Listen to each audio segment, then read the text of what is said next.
Computer Network and Security. The name of unit is Introduction and Security Threats.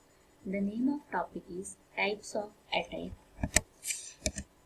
Objectives of today's video are the different types of attack like backdoors, trapdoors, network sniffing, spoofing, man in the middle, message reply. What is the security attacks? So network security attacks are the unauthorized actions against any private, corporate or government IT assets in order to destroy that information, modify their information or steal the sensitive data of that particular organization.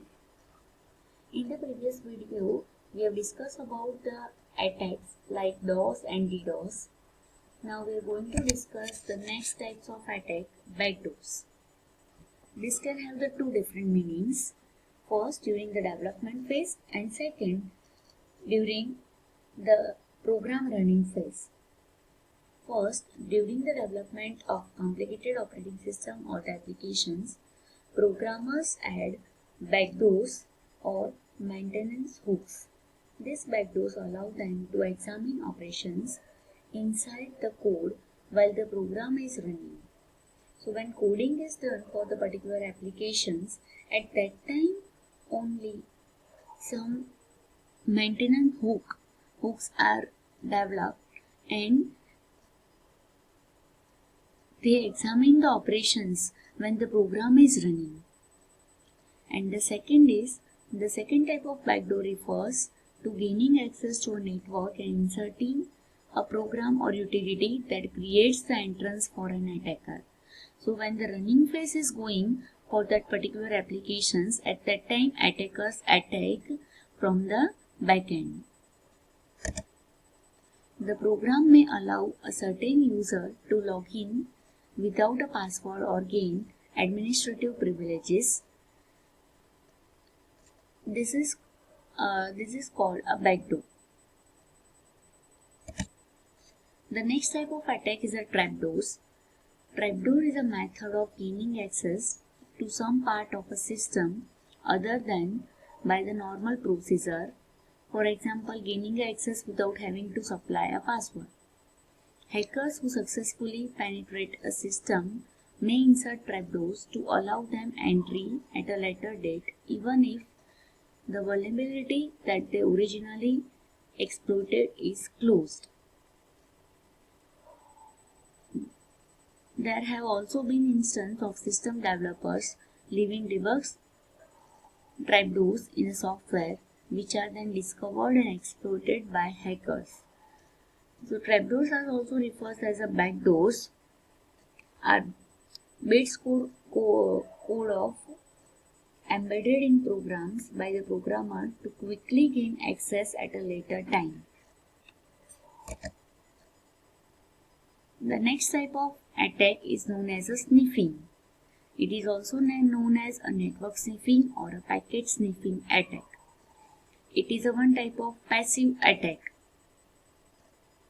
Basically, sniffing means copy the data while it is traveling from source to destination. So, a sniffer is an application that can capture a network packets. Sniffers are also known as a network protocol analyzer. While protocol analyzers are really network troubleshooting tools, they are also used by the hackers for hacking network.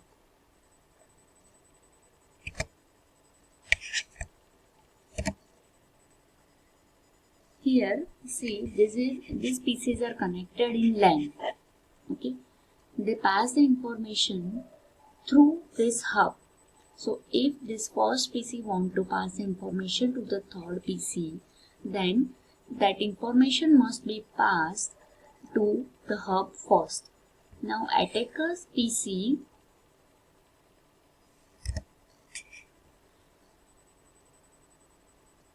only copy the data or read the data from the hub. And after reading that or after copying that data, which is passing from this first PC to the third PC,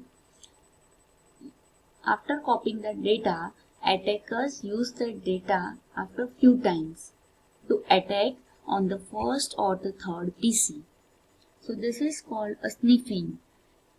That means the data is stolen or the data is copying while it is traveling. Now the next is a spoofing attack. In the spoofing attack, by hiding the identity and then attacker do the attack. That means by changing the face, when the attacker do attack, then it is called a spoofing attack. Basically, there are three types of spoofing attack: ARP spoofing, email spoofing, and IP spoofing. In a spoof attack, a hacker modifies the source address of the packet he or she is sending so that they appear to be coming from someone else. This may be an attempt to bypass your firewall rules. Any internet connected device necessarily sends IP datagram into the network. Such internet data packets carry the sender's IP address as well as data. If the attacker obtains the control over the software running on a network device, they can then easily modify the device's protocol to place an arbitrary IP addresses into the data packet's source address field. And this is called IP spoofing. That means by changing the IP address, if attackers act, then it is known as IP spoofing. For example, here it's a one client. This client wants to take the data from this server, and this is authenticated server.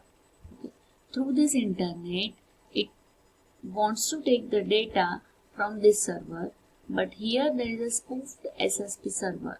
So the IP address of this server, it is same as the IP address of this server, and this spoofed server is act as the original server.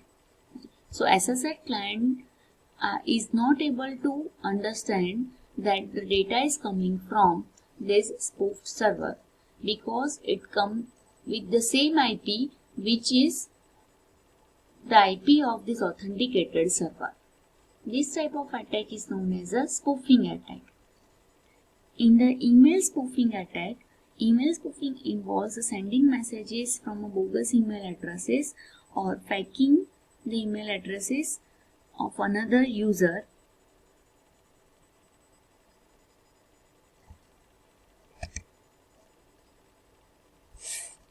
Now the next attack is a man in the middle attack. As the name indicates, the man in the middle attack occurs when someone between you and the person with whom you are communicating is actively monitoring you, capturing your data, and controlling your communication transparently. This type of attack is also known as an access attack, but it can be used as a starting point of the modification attack. This involves placing a software between a server and the user that neither the server administrator nor the user are aware of.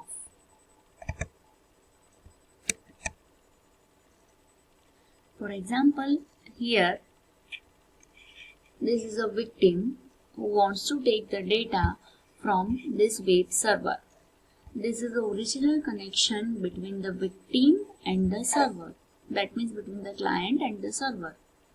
But here, man in the middle attacker establishes the connection such a way that it takes the data from the victim, pass that data or pass that request to the server, take the reply from the server and pass that reply to the victim. So victim is not able to identify whether the data is coming from the server or the attacker.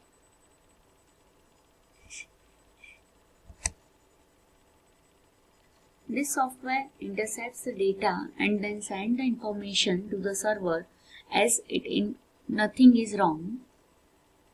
The server responds back to the software thinking it's communicating with the legal client.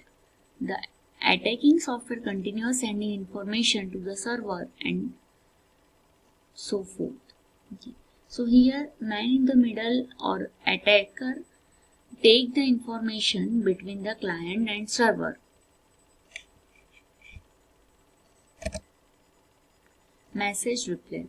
Message replay involves the reuse of the captured data at a later time than originally intended in order to repeat some actions of benefit to the attacker.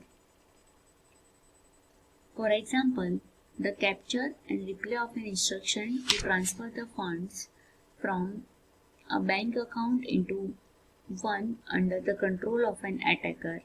This could be foiled by confirmation of the freshness of a message.